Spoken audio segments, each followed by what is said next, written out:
খারাপ সময় হয়তো সবার জীবনেই আসে। সৃষ্টিকর্তা সবার জীবনের কোনো না কোনো সময় হয়তো খুব খারাপ পরিস্থিতিতে ফেলেন। আসলে এটা সৃষ্টিকর্তার ইচ্ছাতেই হয়। আমরা হয়তো ভাবি এটার কারণে আমাদের আজ এই অবস্থা, আমরা অনেক কিছুকে দায়ী করি, কিন্তু আসলে সৃষ্টিকর্তাই আমাদেরকে এমন পরিস্থিতিতে ফেলেন।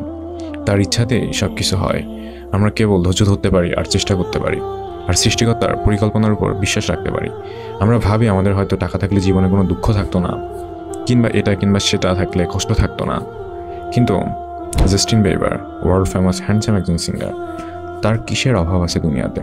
তারপরও তাকে দেখুন কতটা পেরেশানিতে তার দিন যাচ্ছে। সৃষ্টিকর্তা আর সে ভালো জানে।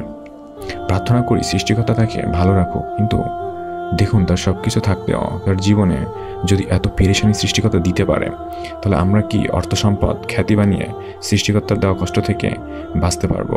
সৃষ্টিকর্তা আমাদেরকে সঠিক পথে চলার প্রজ্ঞা দান করুন এবং শান্তির পথে পরিচালিত করুন।